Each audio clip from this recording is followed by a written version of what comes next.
The Symphony of Noel.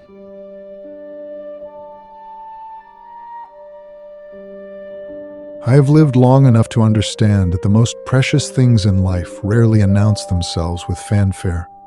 They whisper instead, like the wind through the oaks outside my bedroom window, like the distant train that passes through Noel each night at 2:30. My small frame house sits on a few lots just beyond the town limits, where there are no streetlights, just the velvet darkness of the Missouri countryside.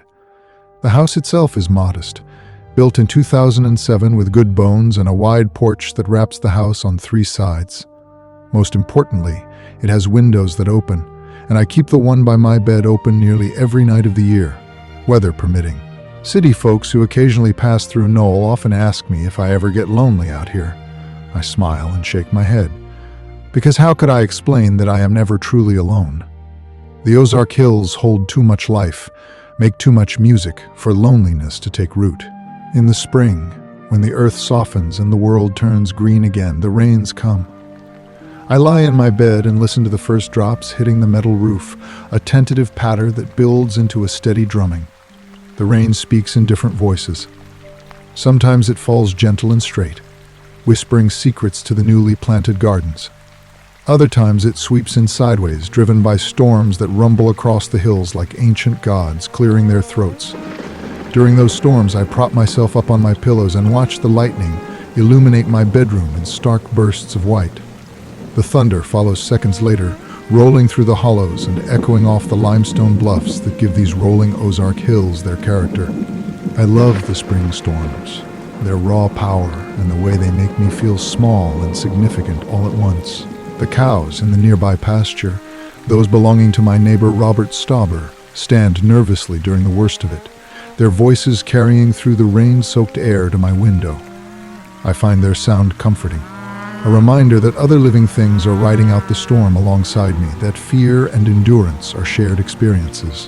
When the storms pass, the world smells clean. I rise early those mornings, pouring a small glass of orange juice. I sit outside on the bedroom balcony and watch the mist rise from the pastures, listening to the cardinal in the dogwood tree sing his territorial song.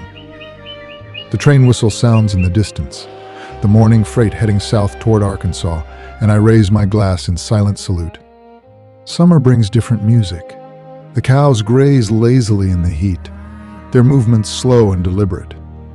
At night, when the temperature finally drops below 80, I open my window wide and let the darkness flow in. The insects sing then, a chorus of crickets and katydids so loud it seems impossible that such tiny creatures could produce such volume. Beneath their song, I can hear the rustling of larger animals moving through the underbrush at the edge of my property. Deer, most likely, making their way to the river just the other side of Stauber's land. Sometimes raccoons, clever bandits investigating or searching for who knows what.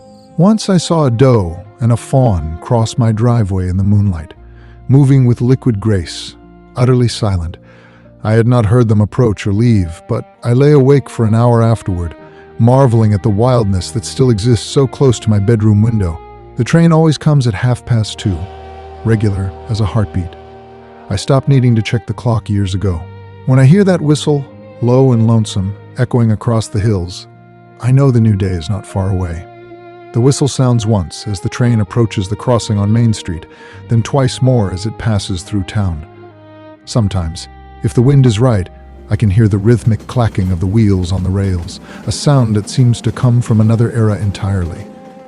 It is a sound my father would have known, my grandfather before him. I find continuity in that, a thread connecting past to present. Fall is my favorite season, though I would never admit it out loud. It seems disloyal somehow to choose one season over another when each has given me so much.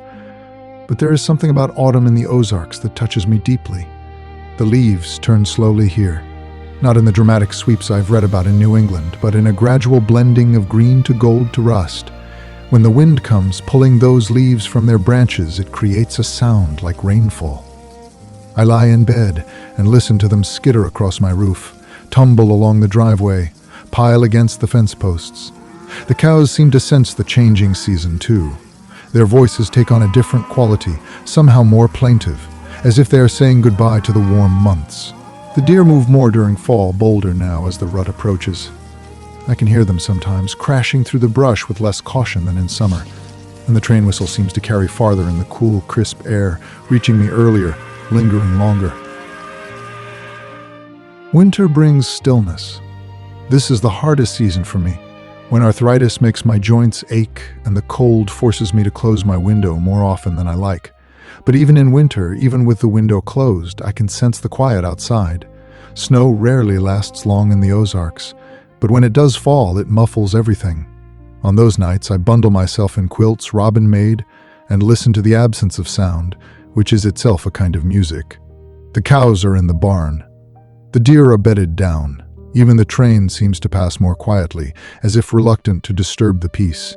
But eventually, spring returns. The window opens again and the rain falls. The cows still graze in the pastures and don't seem to mind the moisture falling from the sky. The train whistles in the early morning, and I, 76 years old and grateful for every single one of them, lie in my bed listening to the Symphony of Noel, Missouri, performing, perhaps just for me. The years have taught me that wealth is not measured in dollars or possessions, but in moments like these, in the privilege of hearing the world breathe outside my window. Some men chase silence, building homes with thick walls and sealed windows, with air conditioning that hums away the sounds of life. I understand the appeal, I suppose, but I've made a different choice. I've chosen to listen. And what a gift it has been, this listening. What a profound and simple gift.